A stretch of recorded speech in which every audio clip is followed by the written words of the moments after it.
ओम शांति।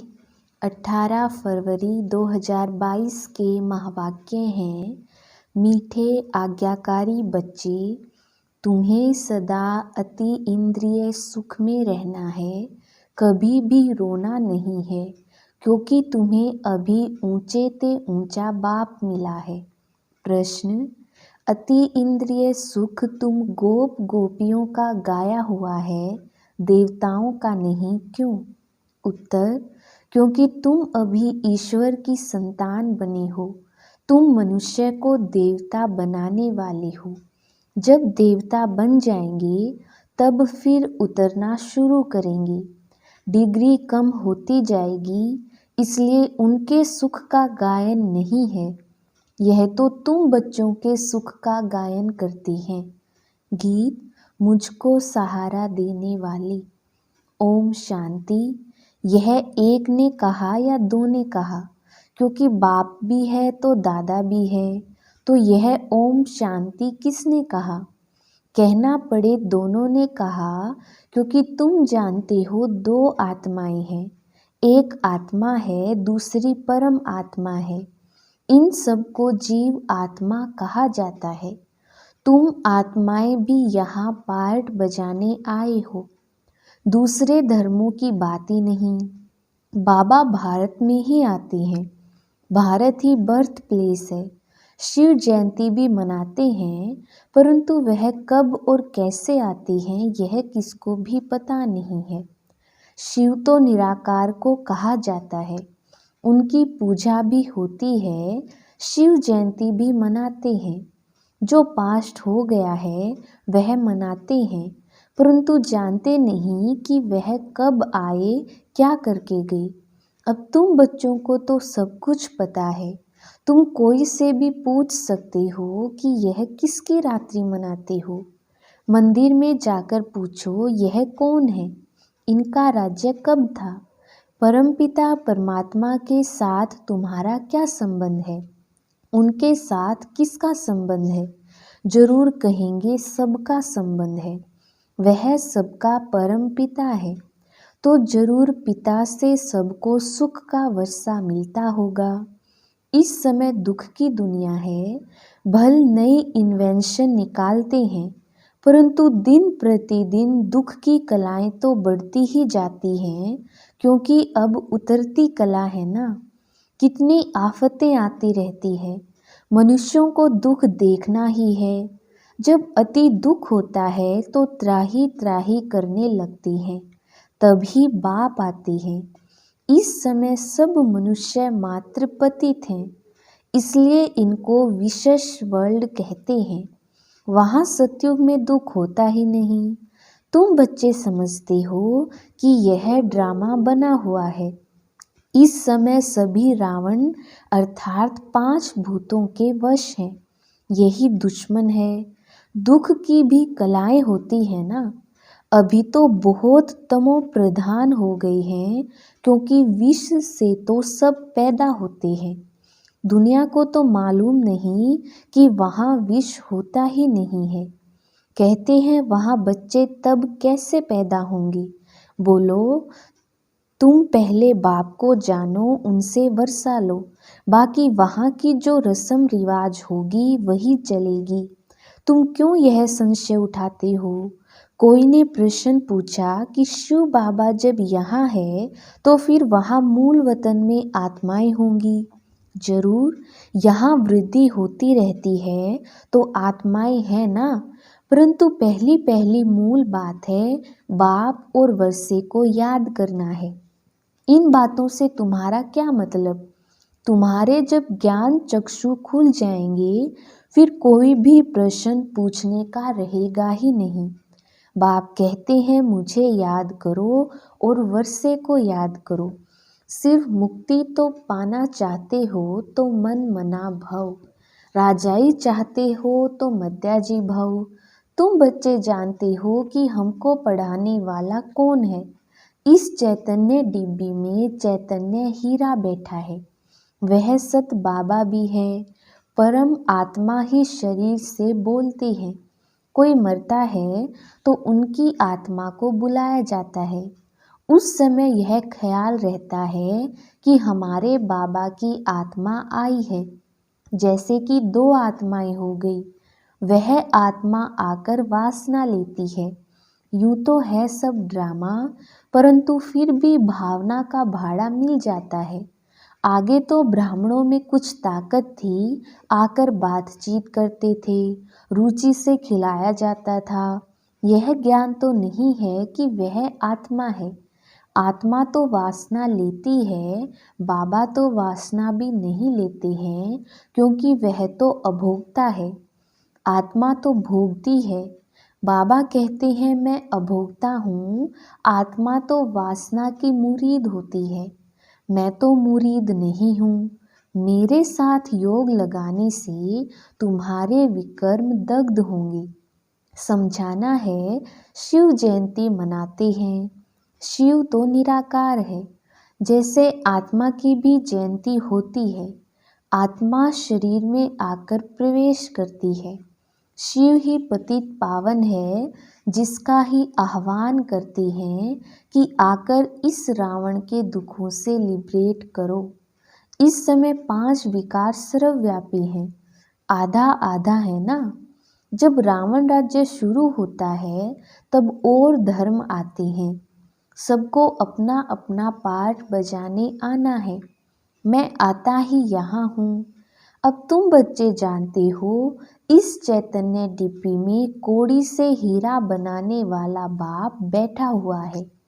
वही सच्चित आनंद स्वरूप है, ज्ञान का सागर है। तुम अभी जानते हो, बाप याद दिलाते हैं तो याद करते हैं, फिर भूल जाते हैं, क्योंकि वह पोप आदि जो हैं उनको तो चैतन्य शरीर है, नामी ग्रामी है, उनकी कितनी महिमा होती है। यहाँ तो ये डिब्बी में छिपा हुआ हीरा है। कोई जानते ही नहीं कि वह एक ही बार आते हैं। बच्चे तो जानते हैं कि बाबा इनमें बैठा है। यह हमारा सत बाबा, सत टीचर भी है। यह पाठशाला है ना। तुम्हारे में भी कोई भूल जाते हैं। चलन से सब कुछ पता लग जाता है। कोई बच्चे तो थोड़ी परीक्षा लेने से फां हो जाते हैं। नहीं तो बच्चों का कहना है, जो खिलाओ, चाहे मारो, चाहे प्यार करो। सपूत बच्चे तो आज्ञाकारी होते हैं। बाबा कहते हैं, बच्चे कभी भी रोना नहीं है। तुम्हारा इतना बड़ा बाप और साजन है, उनके बनकर फिर तुम रोते हो। मैं तुम्हारा बड़ा बाप बैठा हुआ हूँ। माया नाक से पकड़ती है तो तुम रोते हो। गायन भी है, अतीन्द्रिय सुख गोप गोपियों से पूछो, परंतु माया भुला देती है। बाप पर कुर्बान जाएं, बलिहार जाएं, वह अंदर याद रहे तो खुशी हो। तुम बच्चे अभी जानते हो, बाबा सच्चा सच्चा इंद्र है। वो पानी की वर्षा बरसाने वाला इंद्र नहीं, यह ज्ञान इंद्र है। इंद्र धनुष निकलता है, उसमें रंग तो बहुत होते हैं, परंतु मुख्य 3 होते हैं।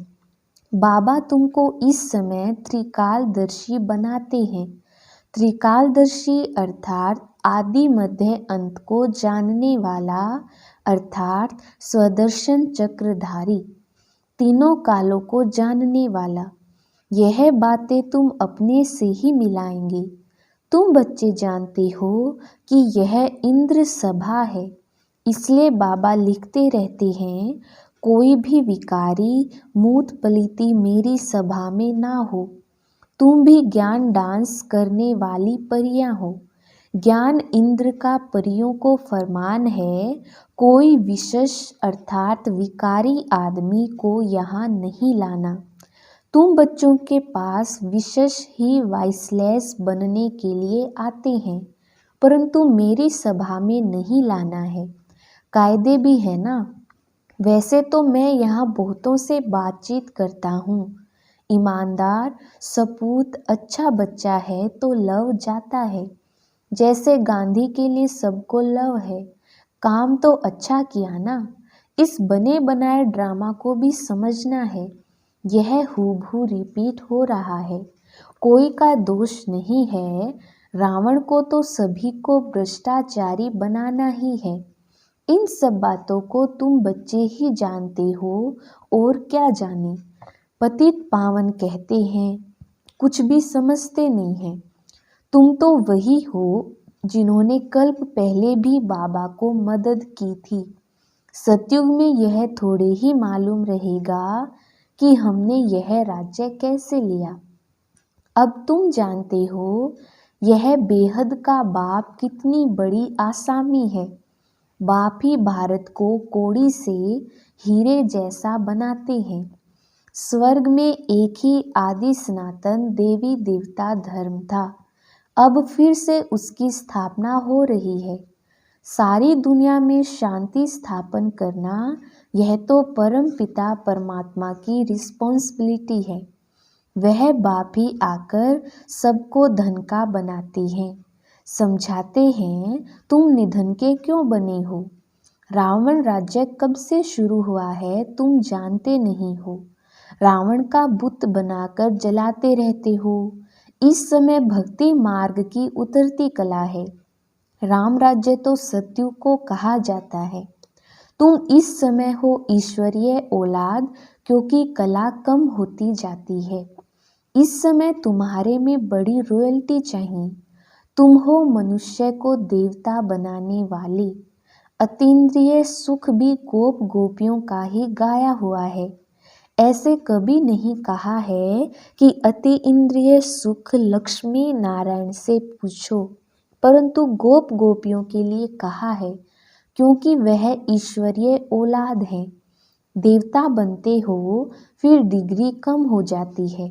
राजाएं कितना दबदबे से चलती हैं, परंतु हैं तो सब तमो प्रधान। तुम्हारे पास चित्रों में ब्रह्मा का चित्र देखकर बहुत मनुष्य मूंझते हैं, तो तुम बच्चों के पास लक्ष्मी नारायण का चित्र एक त्रिमूर्ति सहित है, एक बिगर त्रिमूर्ति के भी है। उनमें सिर्फ शिव दिखाया हुआ है, तो दोनों रखना चाहिए। अगर कुछ ब्रह्मा के लिए बोले तो कहो किसके शरीर में आवे। ब्रह्मा सरस्वती ही लक्ष्मी नारायण बनती हैं। जरूर ब्रह्मा तन में ही आवे तब तो ब्राह्मण पैदा हों, नहीं तो इतने बच्चे कैसे हो सकती हैं। यह ब्रह्मा के बच्चे ब्रह्मा कुमार कुमारियां हैं। तुम भी ब्रह्मा कुमार कुमारी हो। प्रजापिता बिगर सृष्टि कैसे रचेंगी। यह अब नई सृष्टि रच रही है। हो तुम भी, परंतु तुम मानते नहीं हो। अगर अभी ब्राह्मण नहीं बनेंगे तो देवता भी नहीं बन सकते। यह भी समझते हैं यहाँ आएंगे वही जिनका सैपलिंग लगना होगा। बाप कितना अच्छी रीति समझाते हैं। बाबा हरेक की अवस्था को भी जानते हैं। कोई किस चीज़ का भूखा, कोई फैशन का भूखा। बाबा से आकर पूछो, बाबा हम ठीक चल रहे हैं, यह हमारी बात राइट है या रोंग, तो भी समझें कि इनको डर है। देखो गांधी जी को सभी ने कितनी मदद दी, परंतु उसने खुद नहीं खाया, सब देश के लिए किया। वह गांधी तो फिर भी मनुष्य था। यह तो बेहद का बाबा है। शिव बाबा तो दाता है, सब बच्चों के लिए ही करते हैं। पूछा जाता है तुम 1 रुपया क्यों देते हो। कहते हैं शिव बाबा को देते हैं 21 जन्मों का वर्षा पाने के लिए। ऐसे कोई नहीं समझे तो मैंने दिया, मैं तो 21 जन्मों का वर्षा लेता हूँ। बाबा तो गरीब निवाज है, 21 जन्मों का वर्षा देते हैं। यह बुद्धि में रहे, सब कुछ बच्चों के काम में आता है।